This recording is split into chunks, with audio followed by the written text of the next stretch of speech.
Bonjour à tous et bienvenue dans ce 25e épisode d'Androtech. Dans Androtech, on parle d'Android bien sûr, mais pas seulement, on y traite aussi de tout ce qui touche de près ou de loin l'actualité du mobile. Androtech est une coproduction de la chaîne Tech.tv et du site frandroid.com. La chaîne Tech.tv lance d'ailleurs des nouvelles émissions, il y a notamment Sportech et une émission spéciale télé. Vous pouvez réagir dès maintenant avec le hashtag Androtech et vous avez rendez-vous avec la présentation de l'équipe juste après le sommaire. Au sommaire cette semaine, Google met les bouchées doubles sur son projet Tango, une tablette très haut de gamme truffée de capteurs. Un peu moins perfectionné mais tout aussi intéressant, le Moto E sera l'objet de notre test.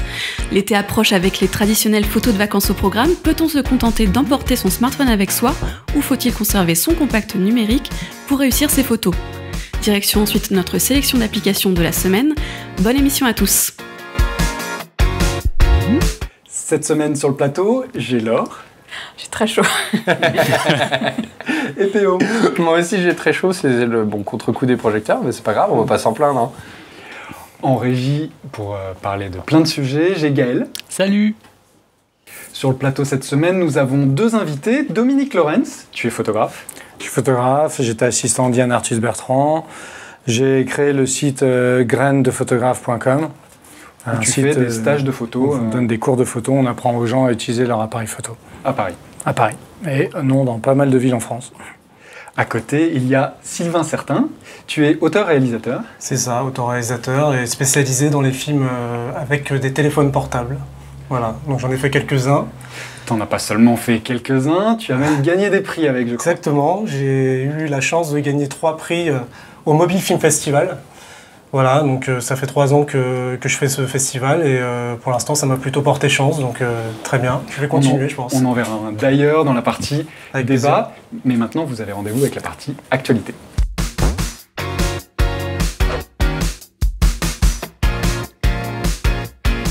Au sommaire de l'actualité cette semaine, on se tourne du côté des opérateurs et je pars avec Gaël en régie. Alors, cette semaine, on va revenir justement sur le rapprochement très probable, ou probable en tout cas, entre Orange et Bouygues Télécom. Ce qui fait suite au rachat de SFR par Numéricable. Exactement, en fait, c'est une conséquence du rachat de SFR par Numéricable qui s'était produit en avril dernier. On ne va pas revenir sur l'histoire. Vivendi qui a choisi Numéricable comme un racheteur de SFR et Bouygues Télécom se retrouve tout seul en fait à la 3e place du marché, sur la 3e place du marché des opérateurs, talonné de très près par un Free avec des forfaits peu chers, et s'il ne parvient pas en fait, s'il ne parvient pas à fusionner avec un autre opérateur, eh ben, Bouygues Télécom risque fort de se casser la gueule dans les prochaines semaines. Oui, alors Laure, qu'est-ce qu'on a comme option? Qu'est-ce que Bouygues a comme option Eh ben en fait, il avait couché pensé... avec Stéphane Richard. Alors, il y avait un autre petit ami potentiel qui était à la base Xavier Niel. D'ailleurs, Free a apparemment fait une offre à quelques milliards, 4 ou 5 milliards d'euros, à 4 à 5 milliards, sauf que c'était pas forcément ce qu'attendait Bouygues, qui préférait aller jusqu'à 7-8 milliards. Et du coup, ce serait plutôt Orange qui serait sur les rangs pour fusionner avec l'ami Bouygues et lui tirer une mauvaise épine du pied, puisqu'il a quand même un plan de licenciement qui est sur les rails. Là, c'est 1500 personnes qui sont quand même concernées par une coupe rase dans les effectifs. Et donc redevenir numéro 1 quelque part. C'est le groupe redevenir pour Orange, c'est une très bonne affaire. Reste à voir si l'ARCEP et les autorités de la concurrence seront d'accord.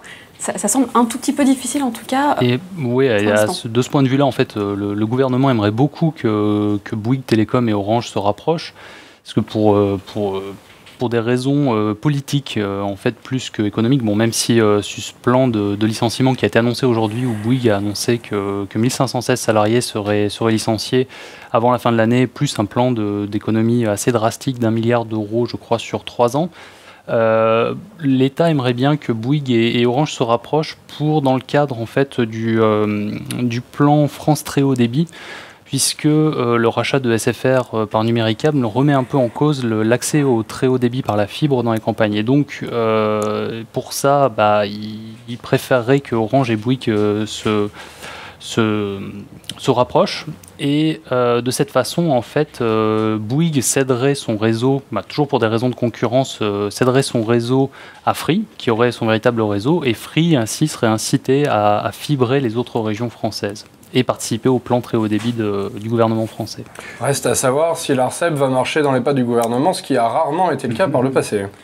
C'est un bel imbroglio. C'est la question. Rachat, découpage, ça va être notre feuilleton de l'été, je pense. Oui, ça va pas s'arrêter. Je pense qu'on en a jusqu'à la fin de l'année tranquillement. On devrait avoir un jingle, les aventures de Martin, où on le verrait dans une petite voiture rouge et blanche, tout ça. Enfin, je pense. C'est une proposition que je fais en tout cas. On pensera au jingle. L'actualité suivante, on quitte le domaine des opérateurs. On va encore chez Google avec l'annonce d'une tablette. À cette fois, c'est beaucoup plus précis. On parle de projet Tango. Donc le projet Tango, il faut se rappeler, c'est des appareils bourrés de capteurs. Voilà, il y en a partout qui servent à cartographier leur environnement, à tout capter tout autour de soi. Et donc là, Google... Au niveau personnel. Voilà. Capturer l'environnement au niveau personnel. Tout à fait. Et un premier appareil destiné aux développeurs vient juste d'être présenté. Donc c'est une tablette. Son gros intérêt, c'est qu'elle est équipée du Tegra K1 de Nvidia qui a été annoncé en début d'année, qu'on a vu encore nulle part. Niveau performance, ça devrait être sympa quand même. Ça devrait être une bête de course. Bon, c'est un appareil destiné aux développeurs, on ne compte pas forcément se l'acheter pour nous, mais en tout cas, elle existe et donc ça s'est appelé à se développer et à arriver dans d'autres appareils par la suite. Est-ce qu'on connaît son prix ou même sa disponibilité? Et j'irais même pour un appareil dédié aux développeurs et aux professionnels, est-ce que même sa production en fait? Il n'y aura que quelques milliers d'exemplaires, donc c'est pas destiné au grand public, et ça va coûter un peu plus de 1000 $, donc ça reste un produit assez onéreux. Plus exactement, 1024 $. Moi je trouve que le prix n'est pas anodin. Comme la RAM effectivement qu'on pourrait avoir dans un ordinateur. Un prix, ou dans une tablette, pardon. Un prix multiple de 2, on reconnaît le... C'est la Google Touch. C'est chou. La Geek Touch même. Allez, l'actualité suivante, on reste du côté de la Silicon Valley et on va chez Facebook qui nous a sorti une petite application ou pas sortie. Alors ils ont fait un faux départ, ça arrive souvent finalement dans les applications. Ils avaient essayé de racheter Snapchat pour la petite histoire, donc l'application de messagerie éphémère. Ils n'ont pas réussi, ils avaient pourtant proposé environ 3 milliards $, et du coup ils ont sorti leur application concurrente qui s'appelle Slingshot. Et l'application, ils ont dû un peu cliquer vite sur un petit bouton, en tout cas ils l'ont mise en ligne sur l'App Store d'Apple, bien qu'il y ait une version aussi Android qui soit sur les rails, et ils l'ont enlevée aussi vite, mais du coup on a pu la voir... Donc on a des captures d'écran, par certaines personnes qui ont pu la voir tout de suite. Un fonctionnement, mais pas plus d'informations. Donc ce qu'on sait, c'est qu'elle fonctionne par le biais d'échanges de messages éphémères, de vidéos, de photos. Snapchat, sauf que pour que les gens puissent consulter les messages qu'on leur a envoyés, ils devront en envoyer un en retour. Donc ça sert vraiment à encourager l'interactivité et les échanges entre les internautes. Qu'est-ce que tu veux? Des échanges de boobs, quoi. Enfin, je veux dire, à un moment donné, il faut... Alors ça, c'est du Snapchat, effectivement, j'imagine que ce sera le même type de contenu qui Je pense que ce sera pire sur Facebook. Je pense que ça va être la même chose, mais encore plus jeune. C'est possible. En tout cas, on voit que Facebook cherche des leviers de monétisation un peu partout et qu'ils veulent pourrir les réseaux de messagerie qui existent actuellement. Vous êtes utilisateur, vous, de Snapchat ou de ce genre d'application de sexting? Non. D'applications qui se basent sur la photo. Je pensais aussi à, je sais pas, Instagram. Ou même à un gros utilisateur de Sextagram, Pentagram. Nous, on a Booktagram. Graines de photographe, un compte Instagram. On fait d'ailleurs pas mal on essaie d'avoir pas mal d'activités sur le compte et de ramener des gens, de partager les photos des gens en fait. Les photos qui sont faites pendant les stages. Ou pas, mais on fait des petits concours. Cet été, on fait un concours pendant 4 semaines où on va faire gagner des stages photos, justement, via Instagram. Je pourrais en parler après, si vous voulez. Bon, on verra ça dans la suite. L'actualité suivante, c'est côté d'une marque dont on n'entend pas, évidemment, parler. C'est pas exactement une marque grand public, mais par contre, elle fait des téléphones depuis longtemps. C'est des téléphones de niche. Ah là, on peut même le dire, c'est des téléphones que tu ne peux pas t'acheter, et moi non plus a priori, qui s'appellent Vertu. C'est une marque britannique qu'on connaissait bien parce qu'à l'époque, il y a quelques années, il y avait du Symbian à l'intérieur, donc on connaissait pour son partenariat avec Nokia. Depuis, c'est plus vraiment ça, il y a de l'Android dedans, mais toujours des matériaux de luxe. Alors le téléphone qu'on voit derrière toi, il s'appelle le Signature Touch. Il coûte quasiment 8 000 €. Il fallait le dire le prix à la fin. Ouais, j'aurais dû garder la surprise. On voulait vous faire la surprise. Pour te faire le topo, ça se voit tout de suite. Hein. C'est du cuir dessus, il y a du titane machin, des matériaux un peu luxe partout. Il faut être exact. On en avait eu un entre les mains de... Alors attends, il y a des précisions du côté de Gaël. Il faut être exact, parce que c'est une coque, la coque est en cuir de veau piqué à la main. Sur la fiche technique, ils assurent que c'est construit par un artisan. Alors un artisan, je sais pas, chinois peut-être. Cuir, du verre en saphir de cristal. Comme sur les montres de luxe. Exactement. Et le bouton power, c'est un rubis poli à la main. Ah, j'allais oublier le détail. Voilà, en fait, ce qui explique aussi, bon, ça coûte très cher aussi. Il y a tous les services qui coûtent très cher, c'est qu'ils vendent le téléphone avec des services. Un peu comme sur les cartes. Ouais, voilà, exactement. Il y a une conciergerie avec des gens qui prennent soin de toi, qui t'invitent à des soirées privées ou des choses comme ça. Donc c'est un vrai téléphone de très riche. Mais c'est marrant parce que ça fait quand même plus de 10 ans qu'ils font des téléphones et celui-là c'est le premier que je trouve joli en fait. Et en plus il est pas trop mal dedans, il y a du Snapdragon 800, il y a de la 4G, enfin il commence à être un peu digne de son nom. Parce qu'en général c'est toujours du matériel extrêmement bas de gamme au niveau électronique. Bah oui, on paye très cher, il est très beau, mais il marche très mal. Donc c'est un peu dommage. Là, a priori, il va être plutôt bien. On a quand même une belle mécanique à l'intérieur. Ouais. Est-ce que tu l'achèterais se promener avec 8 000 € comme ça dans la rue. C'est pas des gens qui se promènent dans la rue, je pense. Je pense qu'ils allaient en taxi, très confidentiel comme utilisation. Enfin, dans la rue à Dubaï, pas de problème. Ou alors, peut-être c'est livré avec une menotte, une chaîne qui est directement.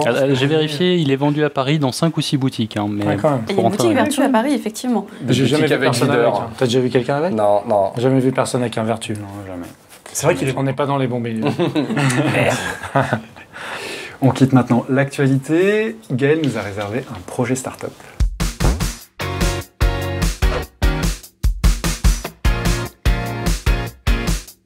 Gaël, tu nous as sélectionné un projet qui demande des backers sur Kickstarter. Exactement, ce projet s'appelle Legion Meter. C'est un petit dongle USB qui ressemble en fait à une clé USB qui est surmontée d'un petit écran OLED en fait qui affiche des informations. Alors le principe de ce dongle USB, c'est tel qu'il est vendu en tout cas, c'est qu'il permet de recharger ces appareils électriques ou ces smartphones, ces tablettes beaucoup plus rapidement, jusqu'à 90% plus rapidement que sur un chargeur classique. Donc il s'insère entre l'ordinateur ou le chargeur et le câble USB pour charger le téléphone. Exactement, en fait on branche son câble USB sur ce petit dongle, on branche ça sur le chargeur ou sur le port USB et magie de cet objet du futur, l'appareil se recharge beaucoup plus rapidement.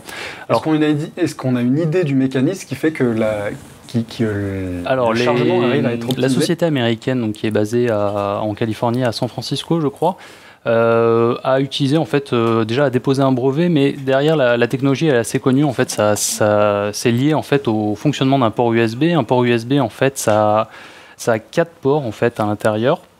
C'est un port R, un port 5 volts et un port D+, et D-. En fait, le port D+, et D- sont plutôt liés pour le transfert de la data, généralement. Eux, ce qu'ils font, c'est qu'ils utilisent ces ports D+, et D- pour recharger plus rapidement les appareils. Donc, en utilisant plus de fils, on a plus de courant et on recharge plus vite. Exactement. Le principe, en fait, c'est bon, si ça recharge plus vite, en fait, c'est l'idée derrière, c'est qu'on peut brancher ces tablettes sur un port USB d'un PC, ce qu'on ne peut pas faire toujours sur toutes les tablettes ou tous les appareils. Donc ce dongle se charge beaucoup plus de puissance que et on est obligé de les brancher au courant, effectivement. Voilà, donc ça c'est quand même plus pratique. Après, alors combien coûte ce petit dongle? Ce petit dongle coûte $69 si vous êtes aux États-Unis. Il faut rajouter $5 si vous êtes au Canada et $10 si vous êtes dans le pays du tiers-monde européen. Donc on rappelle que ce n'est pas exactement encore un produit, mais qu'on participe à l'effort nécessaire pour lancer ce produit. Exactement. Il est actuellement sur Kickstarter. Bon, ils n'ont plus besoin de dons. Ils demandaient $10 000 au départ. Ils en ont récupéré déjà 380 000 actuellement. Il leur reste un beau succès. Il leur reste encore 8 jours pour terminer la campagne. On ne s'inquiète pas trop de la réussite du projet. Super petit projet, c'est maintenant le test de la semaine.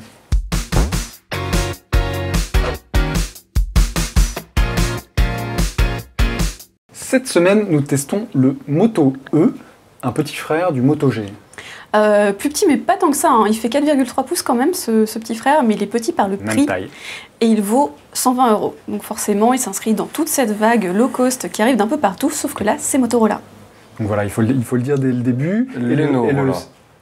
Presque, pas encore. Pas encore, c'est pas validé. Il faut le resituer donc dans sa gamme. Il est à 120 €, donc 50 € moins cher que... À peu près qu'un Moto G, en tout cas dans la version avec le moins de mémoire. On est un peu différent au niveau des caractéristiques. Dedans, c'est du Snapdragon 200. On a quand même 1 Go de RAM. On a un écran QHD, donc du 540 par 960 pixels. Ce qui est plutôt bien pour cette gamme-là.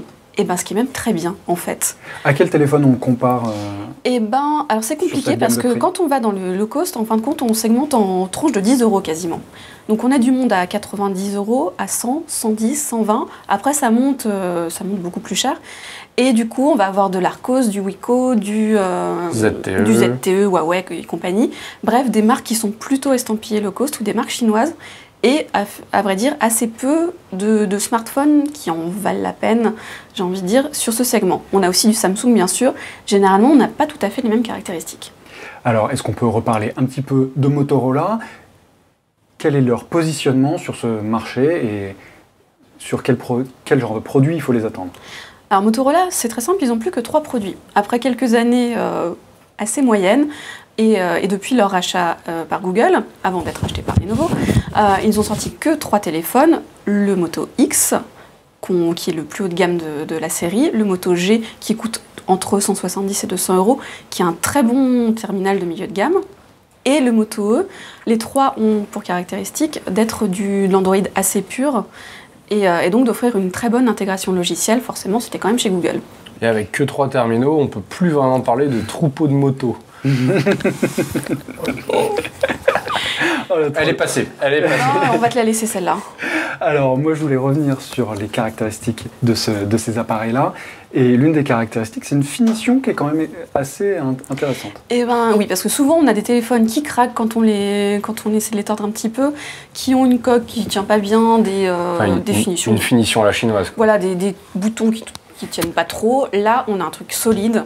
Alors il est un peu épais, il pèse un peu plus de 140 grammes, c'est pas non plus, c'est pas un top modèle, hein, mais bon, au moins il tient bien en main, il est bien fini et tu peux le faire tomber comme je l'ai fait tout à l'heure, sans avoir peur de le casser en 1000 morceaux. Et on a vraiment l'impression qu'il va durer dans le temps. En tout cas, c'est vraiment l'impression qu'il donne, comme le Moto G, puisqu'il a quasiment le même design en fin de compte. C'est pas un 3310, mais on peut en attendre quand même. Non, on n'en est pas là quand même, mais normalement il devrait tenir assez longtemps. Il a un bel écran et c'est ça aussi qui fait son charme. Ouais. Solide aussi puisqu'il est en Gorilla Glass 3 et ça tu l'as jamais sur l'entrée de gamme. Pas sur ce segment de prix. Non, donc il est traité anti-rayures, anti-choc finalement. Et pour l'instant il s'en sort bien. Il n'est pas super lumineux mais... Il manque un petit peu de lumière, ouais. C'est sûrement son défaut. Mais par contre la définition et la résolution est bonne. Par rapport en tout cas à ses concurrents. Là, il a un petit peu plus de 250 pixels par pouce. C'est pas énorme comparé au haut de gamme évidemment, mais pour son prix, c'est pas mal du tout. Et si tu regardes, c'est pas désagréable à utiliser. Alors évidemment, sur ce segment de prix, on n'est pas 4G, mais on est quand même double SIM. Ouais, oui, c'était assez surprenant. Ils anticipent la vague chinoise, je crois, hein, l'arrivée avec Lenovo. En tout cas, tu as deux ports carte SIM, ce qui est plutôt pas mal pour les gens qui utilisent donc 2 numéros de téléphone pro et perso, par exemple. Tu as un port micro SD à côté pour augmenter la mémoire de 4 Go, qui est un petit peu juste. En fin de compte, tu as tout ce qu'il faut à l'intérieur. Ou presque. Alors évidemment, la photo, ça va être le thème de notre émission cette semaine, de notre débat de la semaine. Forcément, sur ce segment de prix, on n'a pas des miracles. On a même, je dirais, pire que la concurrence. Les concurrents, ils ont souvent un autofocus, ils ont souvent un flash. Là, on fait l'impasse sur l'autofocus. Donc, où que tu cliques dans l'écran, ça déclenche l'appareil photo de 5 mégapixels. Donc, forcément, tu n'auras pas la mise au point que tu veux systématiquement. C'est pas terrible. C'est vraiment de la pointe. Pour 120 €, bon, bah, tu as des photos qui vont être partageables rapidement sur les réseaux sociaux, mais pas beaucoup plus. Tu l'emmènes pas en vacances, hein, ça sert à rien. Bon alors, cet appareil, qu'est-ce qu'on en pense? Quelle est la conclusion qu'on fait dessus? Moi, ce que j'en pense, c'est que c'est un très bon terminal pour sa gamme de prix. Il a un bel écran et certainement un des plus beaux écrans pour ce type de prix. Il faut vraiment mettre ça en perspective. Il tient bien, on peut jouer avec. L'autonomie est correcte pour ce type d'appareil. Au niveau des performances, les benchmarks sont corrects? Les benchmarks sont... tu as 12 000 points sur Antutu, c'est pas non plus c'est pas délirant. Il faut surtout noter que ça rame pas, quoi. C'est fluide et c'est agréable à l'utilisation quotidienne, quoi. C'est vraiment le gros point fort aussi du téléphone. Ils ont fait un effort d'optimisation qui est vraiment agréable. Ça, c'est vrai, on peut jouer... peut-être pas au plus gros jeu du moment, mais en tout cas pour les petits jeux des pauses transport, c'est... Candy Crush passe, voilà. Achetez-le à votre mère. Et compagnie, ça passe très bien. Donc c'est vrai que pour un cadeau de fête des pères, pourquoi pas, c'est très envisageable. C'est un téléphone qu'on conseille les yeux fermés. Pour quelqu'un qui veut pas dépenser plus, oui. Au radin. Sinon, Sinon, peut-être qu'on peut conseiller de rajouter 50 € et on aura vraiment le Moto G. Bah, moi, j'irai jusqu'au Moto G. Pour 50 de plus, même 40 de plus, on va avoir le Moto G 3G. Et pour 80 € de plus, ça commence à faire beaucoup. Effectivement, on passe à la 4G pour un Moto G. Mais pour 169 €, il faut dire quand même qu'on a le Moto G standard. Dominique, Sylvain, après cette présentation du Moto E, qu'est-ce que vous en pensez? Vous achetez? Je l'achèterais peut-être pour mon fils. Mais moi, je préfère des téléphones un peu plus haut de gamme avec un meilleur appareil photo, surtout. Justement. Moi, je trouve ça juste... Enfin, c'est le côté solide, justement, c'est ce que tu avais dit. C'est intéressant pour les gens qui font de la vidéo, parce qu'on est amené à malmener beaucoup l'appareil, et par moments, il tombe, etc. Malheureusement, c'est dommage qu'il soit aussi peu performant en termes de qualité d'image. Donc non, je ne l'achèterai pas, personnellement. C'était la présentation du Moto E, un super téléphone pour sa gamme de prix que l'on conseille les yeux fermés. La photo était justement son petit défaut, que évidemment c'est quelque chose qu'on attend souvent sur cette gamme de prix, et c'est justement notre débat de la semaine.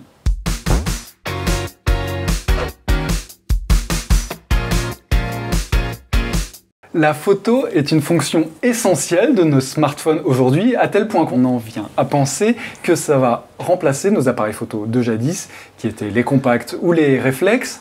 Justement, sur le plateau, j'ai un réalisateur de films qui a choisi, pour ses petits films, de remplacer la caméra habituelle par un téléphone portable. Tout à fait. C'est Sylvain Certain. Je vous propose de regarder son film, ça s'appelle Blackout.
Alors Sylvain, ce film a été réalisé entièrement au téléphone portable.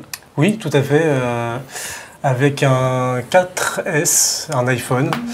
Je suis désolé, ouais, désolé. Alors quand je dis entièrement, c'est même pas d'ailleurs vrai. C'est pas entièrement. Il y a juste l'image, c'est ça? Voilà, en fait j'ai filmé avec le téléphone, après j'ai monté sur un logiciel informatique standard. Par contre, ce qu'il faut savoir, c'est que le téléphone, je l'ai un peu customisé pour pouvoir avoir des images plutôt fixes. Et donc du coup, j'en ai fait carrément presque une caméra, parce qu'on a la possibilité maintenant de rajouter des accessoires pour les transformer en véritable caméra. Donc c'est ce que j'ai fait. Donc c'est pour ça qu'on a une image qui est quand même assez fixe, parce que si on le tient à la main, c'est quand même autre chose. Mais sinon, tout a été tourné avec le téléphone. Alors aujourd'hui, on va parler usage de la photo sur mobile. Quand tu fais ces petits films au téléphone, quelles contraintes tu as? Quelles contraintes apporte le téléphone? En contrainte, il y en a des évidentes, c'est-à-dire que c'est juste que c'est pas une caméra déjà. Donc du coup, tout est tactile. Donc c'est ça en prise de vue, en tout cas en vidéo. Mon collègue parlera de la photo, mais en vidéo, c'est vraiment pas pratique. Donc ça, c'est la principale contrainte, c'est vraiment l'interface tactile, etc. Mais bon, on peut pas lui en vouloir, hein, ça à la base c'est un téléphone. Donc voilà. Après, en termes de qualité, on arrive maintenant à des qualités qui sont assez exceptionnelles. Donc le mien faisait un 8 millions de pixels, on filmait en Full HD. Donc on l'a diffusé lors du festival sur un écran géant et la qualité n'a vraiment pas été altérée. Donc du coup, c'est vraiment intéressant. Donc la principale contrainte, c'est le format, quoi. C'est le format du téléphone pour filmer. Et justement, quand on regarde les films présentés dans ce festival, le Mobile Film Festival, on en vient à se dire que la qualité de l'image n'est pas si importante par rapport à l'histoire qu'on raconte. Et c'est justement peut-être aujourd'hui pour ça qu'on en vient à préférer nos smartphones pour les photos au quotidien. Quelle utilisation vous avez de la photo au quotidien sur votre smartphone? Je vais commencer par Laure. Sur mon smartphone, pour moi c'est du bloc-notes, c'est de l'instantané, on fait du souvenir, la petite photo bête qu'on va partager sur les réseaux sociaux ou par MMS, par mail à ses proches. On n'en demande pas forcément beaucoup plus à un téléphone, en tout cas pour mon usage de mon téléphone portable. Vas-y, Péo. Sexting, sextape, voilà, c'est ça l'instantané quand même sur mobile, en général. On a parlé de Snapchat tout à l'heure, il y a quand même beaucoup de ça, mais ça me fait parler du partage sur les réseaux sociaux, qu'il soit intime ou moins. Mine de rien, la raison pour laquelle on va préférer prendre des photos sur un téléphone plutôt que sur un appareil photo, c'est la possibilité de le partager, et aujourd'hui on est quand même dans ce genre d'usage où on a envie de faire baver les gens, genre yo les gars, je suis à Barcelone, pas vous, et il faut que il faut que ce soit dit tout de suite. Et toi, Gaël, peut-être, est-ce que tu préfères encore ton appareil photo à ton smartphone? Moi, je reste team appareil photo classique en fait, parce que l'appareil de mon smartphone, je le considère pas comme un appareil de très bonne qualité. Et derrière, je partage assez peu mes photos. Donc quand j'ai besoin de prendre une photo de ma baguette de pain ou d'un moment particulier, je prends la photo, mais j'en prends 8 par an. Pour le reste, pour mes vacances, j'utilise un compact classique. Pour moi, j'ai pas vraiment d'utilité. Mais j'ai peut-être un a priori que mon appareil n'est pas aussi pratique. L'appareil photo de mon mobile n'est pas aussi pratique et aussi facile d'utilisation qu'un vrai compact. Enfin, c'est juste que du coup, tu as deux appareils alors que tu pourrais en avoir un, et c'est vrai qu'en vacances, peut-être on a envie de... Mais je le reconnais, mais c'est aussi lié à l'utilisation. Pour moi, un smartphone, c'est avant tout un truc qui a Internet et qui permet de téléphoner. La photo, c'est pas un réflexe que j'ai encore. Après, je répète, c'est sûrement un a priori.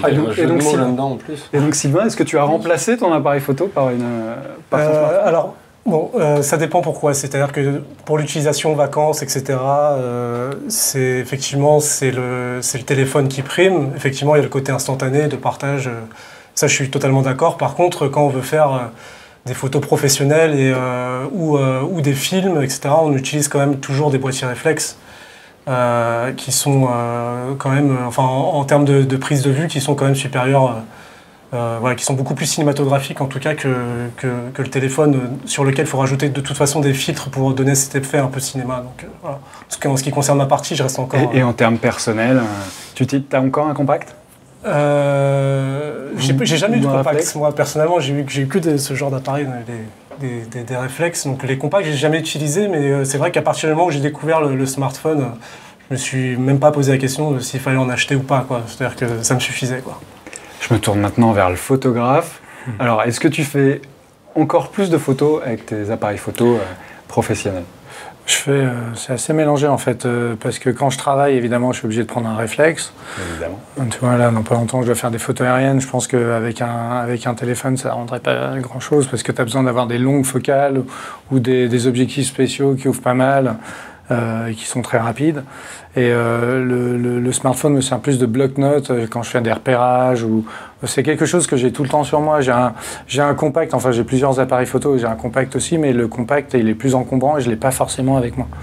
Le téléphone, c'est quelque chose qu'on a tout le temps dans la poche et du coup qui est hyper pratique pour prendre des photos à la volée, comme j'ai fait tout à l'heure sur le plateau quand j'étais pris en photo. Tu vois, j'ai pas quelque chose qui est connecté aussi, donc tu peux partager immédiatement. Est-ce que la fonction de partage pour vous est indispensable et indissociable maintenant de la photo? Partage et stockage, parce que j'étais en vacances récemment et j'avais mon problème. Mes photos, je les ai sur ma carte mémoire de mon appareil photo, et comment je fais pour les conserver et les partager avec les personnes qui sont avec moi en vacances? La solution serait d'avoir une micro SD qu'on met dans son téléphone et qu'on partage sur son service de stockage en cloud, ce qui n'est pas super pratique. Quand on l'a dans son téléphone, effectivement, c'est beaucoup plus simple de dire je fais un dossier Dropbox et j'envoie le lien à telle et telle personne pour qu'elle récupère les photos.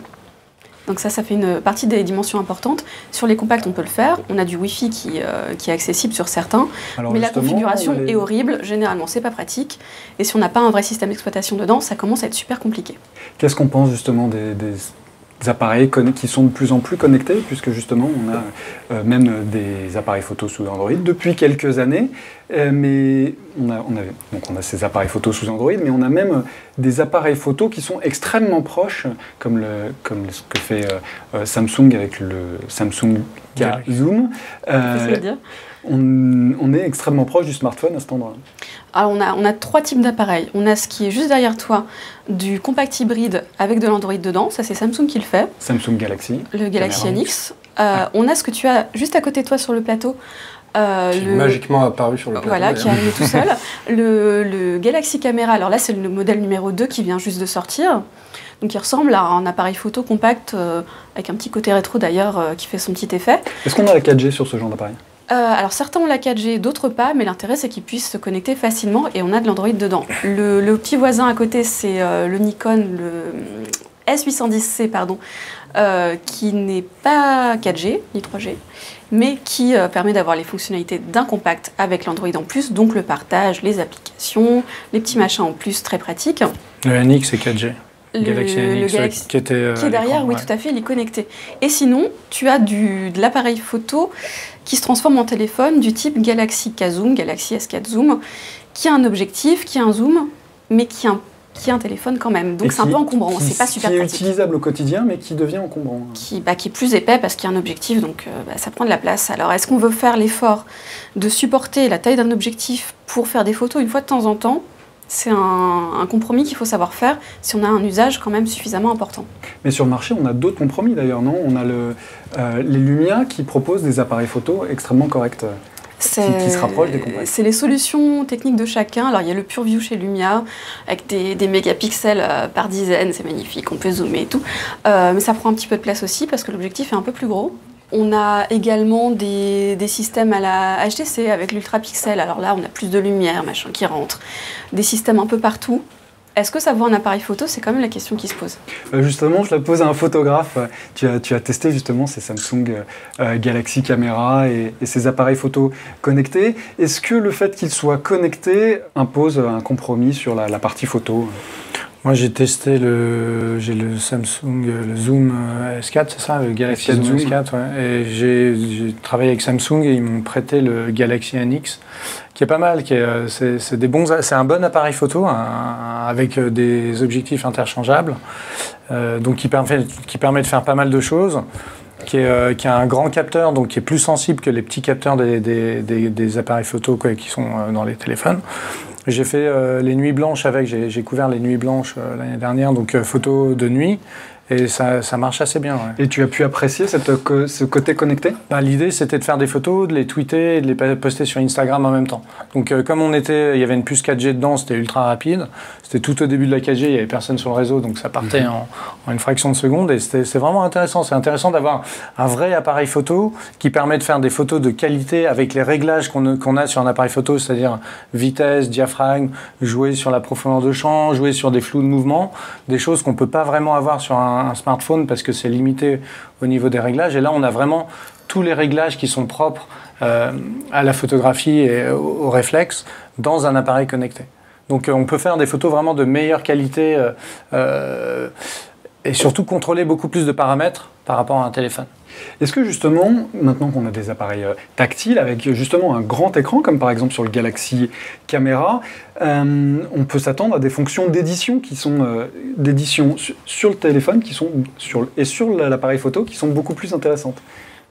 Je pense que ce qui est bien aussi avec les appareils connectés, c'est que les appareils photo connectés, comme le NX, je reviens là-dessus parce que j'aime bien l'idée, c'est qu'on peut profiter de toutes les apps de post-traitement d'images directement avant de poster les images. Ça évite de sortir sa carte SD, comme tu disais Laure tout à l'heure, de la mettre dans l'ordi, d'importer les photos, de les passer par Lightroom ou un logiciel de traitement d'image, de faire le process et ensuite le réexporter. Donc du coup c'est super rapide, ça c'est le mode smartphone où on peut faire tout directement, processer ces images, même si on ne fait pas beaucoup de filtres, mais on peut quand même améliorer. Et ça peut être fait avec Android, ça peut être fait en automatique dès la prise de vue. Tu peux avoir une application qui va intercepter la photo, qui va la filtrer directement. On peut imaginer un paquet de scénarios, comme par exemple celui d'une salle de presse dont les journalistes se déplacent régulièrement à des événements. Toutes les photos qui sont prises vont être filtrées et on va rajouter le tag Frandroid au hasard et uploader directement dans la galerie dédiée à l'événement. Et après, en salle de presse, il y a juste à publier. On n'a pas besoin que le journaliste ait terminé de couvrir la conférence. On n'a pas besoin qu'il fasse le tri lui-même des images. Il y a des gens qui s'en occupent. Ça, c'est un exemple de scénario. Des scénarios comme ça, il y en a un paquet.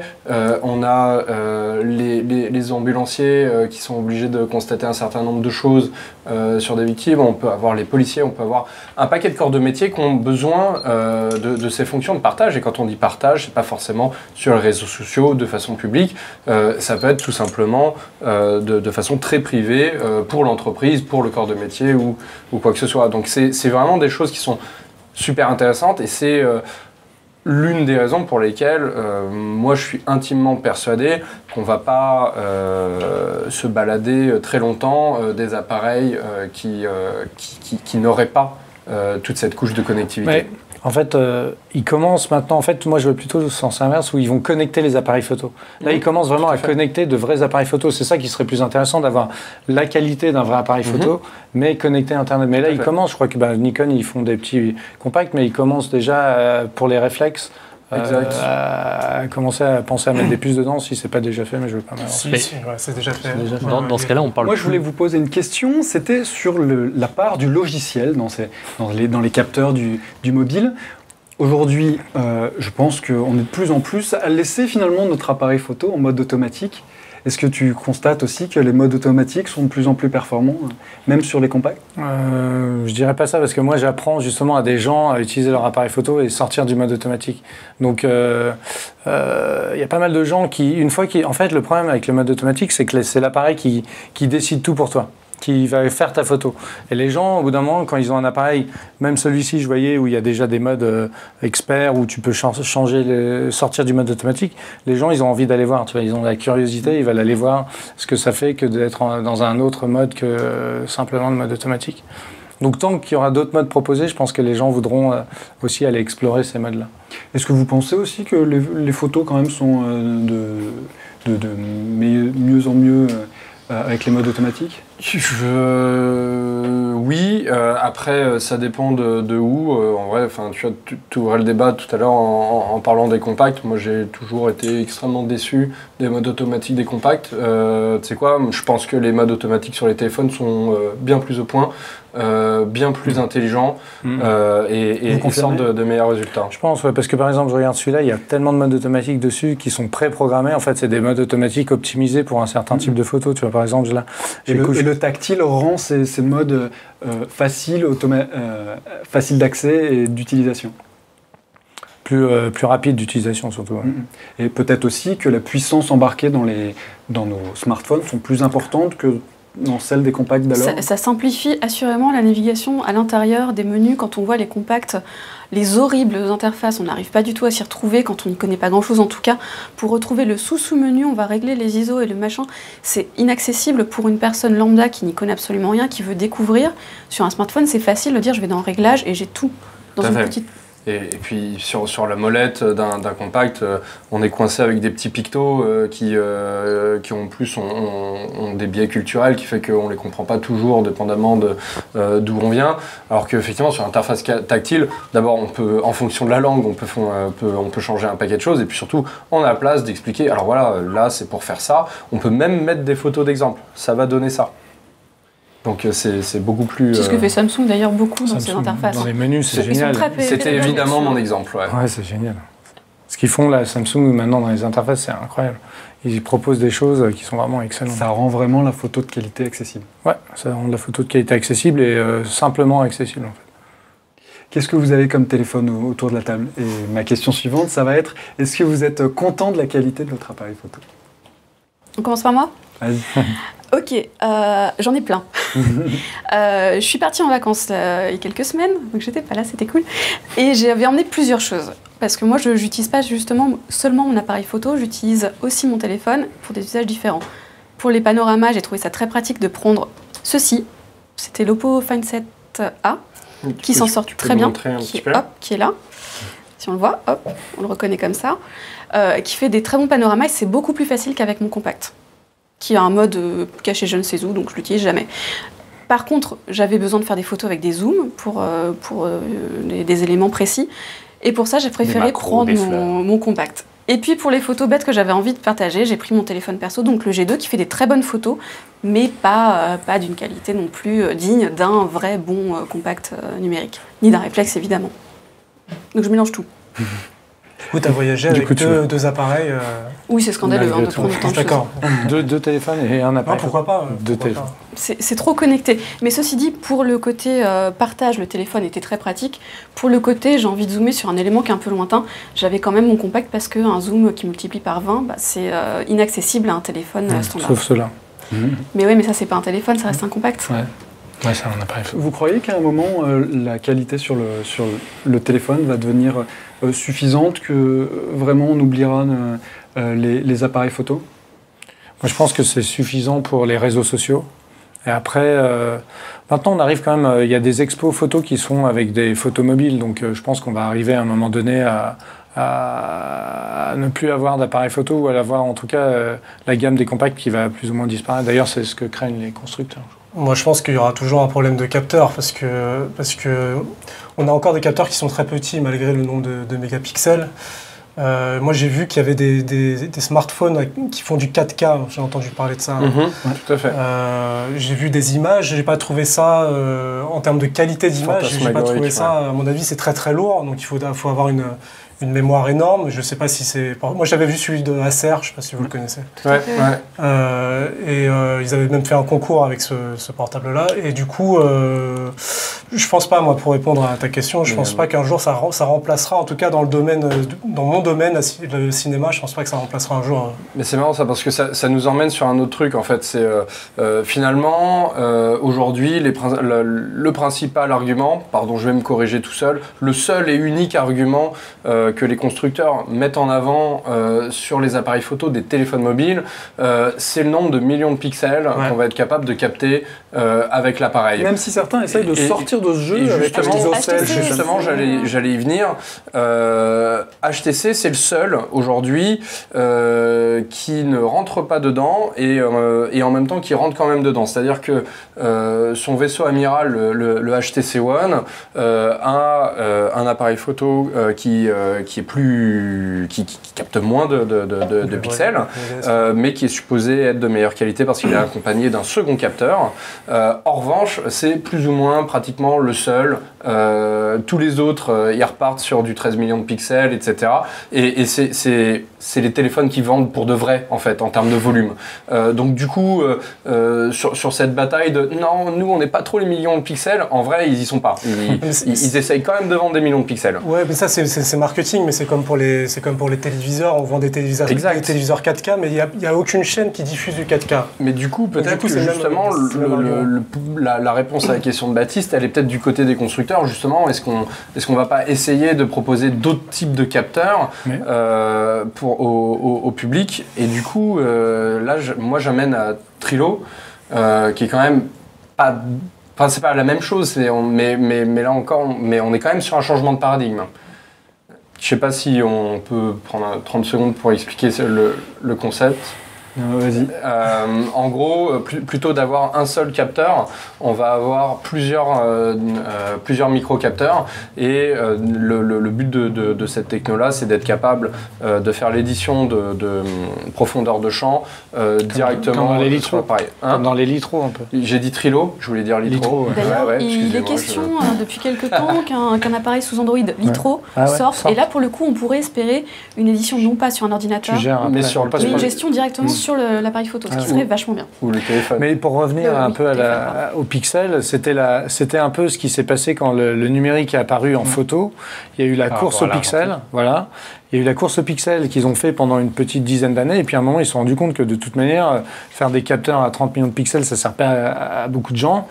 sauf à encombrer les cartes mémoire, et qu'il n'y a personne qui utilise les 30 millions de pixels. Donc du coup, après, ils ont quand même été travaillés maintenant sur la sensibilité en basse lumière, tu vois, qui est beaucoup plus intéressante.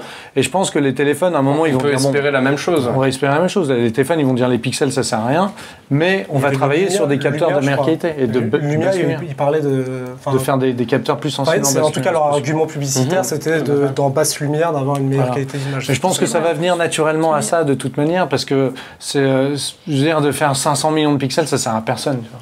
Après, quand on arrive à un certain niveau de pixels, il vaut mieux favoriser après la qualité d'image et la sensibilité. Faire des photos dans des endroits où c'est plus difficile de faire des photos. Exact. Genre en soirée bourrée, par exemple. Voilà, toute cette débauche de technologie pour faire ce qu'on appelle les selfies. Bourrés. Les selfies bourrés en sextape. On a beaucoup parlé de la fonction appareil photo et donc de l'appareil photo dorsal. Mais Dorsal. Ah pardon. Mais il y a aussi souvent l'appareil photo frontal avec lequel on fait soit de la visio, soit du selfie. Et donc finalement, est-ce qu'on n'est pas déçu? Est-ce que l'appareil photo dorsal ne sert finalement peut-être pas à grand-chose puisque la plupart des photos c'est frontal? Bah, disons que bon, il y a des marques qui ont trouvé la solution. Enfin, Oppo par exemple avec son N1 où il n'y a qu'un seul appareil photo et on peut le pivoter à l'avant. Moi, je trouve que c'est intéressant parce que ça permet de ne pas faire de compromis sur les selfies. Et c'est important les selfies. C'est sur cette conclusion que nous allons finir le débat sur la photo. Yes! C'est moi qui ai donné la conclusion. Et nous passons maintenant à la sélection d'applications.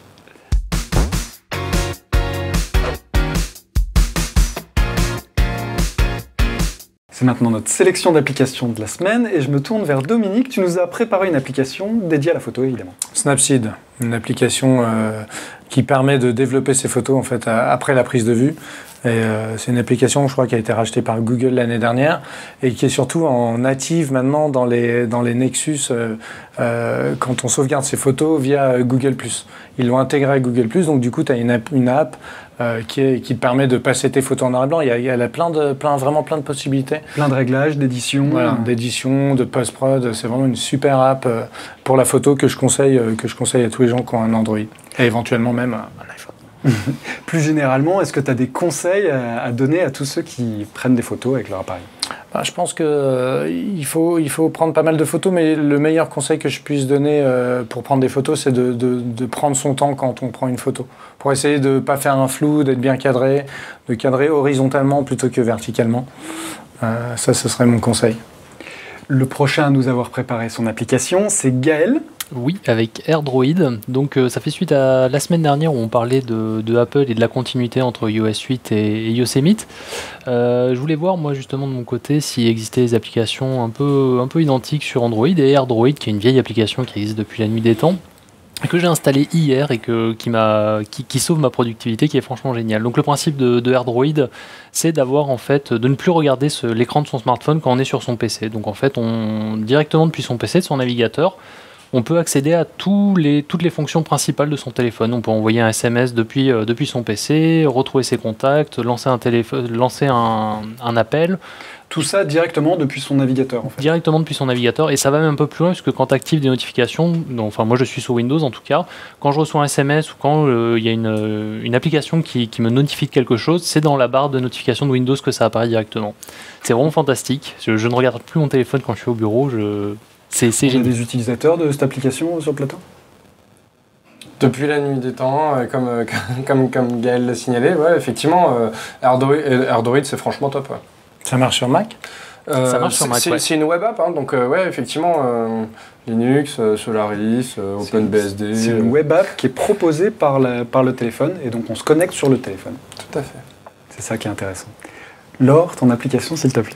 Moi, c'est un jeu qui s'appelle 94 secondes. Comme son nom l'indique, on a 94 secondes pour remplir un défi qui est de suivre le principe du petit bac, donc de trouver des noms qui sont indiqués, donc type de fruits, type de métier, qui commencent par la lettre qu'on nous donne à l'écran, et donc d'en trouver le plus possible en faisant des suites pour gagner le maximum de points. Il y a un mode où on joue tout seul, d'autres où ce sont des défis où on joue contre quelqu'un, un mode où on doit trouver le mot qui est le plus souvent donné par les joueurs. C'est gratuit, ça existe sur iOS, sur Android, sur toutes les plateformes. C'est de la gymnastique cérébrale plutôt que de la culture générale, donc c'est plutôt pas mal. Et puis voilà, ça détend pendant 94 secondes, c'est très sympa. Moi j'aime bien. C'est à tester donc. Ouais, franchement, c'est pas mal, hein. J'y passe du temps, mine de rien. Et toi, Pierre-Olivier, ton application que tu n'as pas choisie? Non, apparemment, je suis le mec à qui on file des gages systématiquement. Et cette semaine, je dois présenter une application qui est le choix des lecteurs. Cette application s'appelle TVpedia. Donc on a un flux sur le forum, si je ne dis pas de bêtises. C'est bien ça. Sur le forum de France. Oui, un thread qui s'appelle Androtech, votre application de la semaine, où chacun peut proposer l'application qu'il souhaite voir présentée pendant l'émission. Et il se trouve que ce sera a priori souvent moi qui la présentera. Donc évitez de choisir tout ce qui est Micandi et des genres de trucs pas très safe for work. TVpedia, par contre, c'est plutôt cool. C'est une application, comme on l'appelle, de second screen. Alors moi, je suis pas du tout d'accord avec cette appellation second screen, parce que pour moi, le first screen, c'est celui de téléphone, et le second screen, c'est celui de la télé, et pas le contraire. Mais c'est une application qui permet d'avoir un paquet d'informations sur les émissions de télé qu'on est en train de regarder. Donc on peut avoir tout ce qui est lié au hashtag de l'émission, les réactions en direct des gens, on peut avoir des informations sur les acteurs, les présentateurs ou autres. Bref, absolument toutes les informations qui sont liées à un programme, qu'il s'agisse d'une série, d'un film ou d'un jeu télévisé. Donc voilà. Ça s'appelle comment? TVpedia. Sur quelles données ça se plug, d'où viennent les informations? Que je vais pas vraiment checker. Moi, j'ai regardé que ça marchait. En fait, j'ai pas spécialement la télé chez moi. J'en ai déjà parlé dans d'autres émissions. Moi, la télé, je la regarde sur les applis France Télé, Arte, Radio-Canada. Donc, du coup, ça perd un petit peu de son intérêt. Dans mon cas, moi, j'ai testé que ça fonctionnait. Ça fonctionne bien. Ça ramène vraiment beaucoup d'informations. Et c'est plutôt bien présenté. Donc, j'ai trouvé ça cool. Et donc, je ne suis pas allé chercher quelles étaient les sources de données. Faut savoir cependant que la grille des programmes, il y a plusieurs fournisseurs qui la proposent en API pour les développeurs ou les internautes, et qu'en général, elle est remplie par les chaînes de télé elles-mêmes. Ça, c'est pour la grille, et après, le reste, c'est souvent du IMDb pour les films ou ce genre de choses. Wikipédia. Ou Wikipéo. Ah non, pardon. Et ben moi, mon application, c'est un petit jeu. Comme d'habitude. Comme d'habitude, je continue ma série. Le jeu, cette semaine, c'est Tiny Dice Dungeons. C'est un espèce de petit RPG où on élève des monstres et où on les fait combattre au fur et à mesure de niveaux. Ça a tous les codes du RPG. Donc on a des caractéristiques qu'il faut augmenter. Les monstres de feu battent les monstres de terre et ce genre de choses. On combat en faisant des dés, en lançant des dés, et si on fait 1, on a perdu, et sinon c'est le nombre de points fait ton attaque. C'est assez sympa, pas trop de free-to-play, mais pas trop d'achat in-app, mais c'est gratuit. Et voilà, pour tous les fans. Et évidemment, le design, c'est du pixel art, parce que je suis un grand fan du pixel art. Merci de nous avoir suivis pour cette 25e épisode d'Androtech. J'aimerais remercier les personnes sur le plateau, à commencer par Laure. Mais de rien, malgré la chaleur, j'ai tenu bon.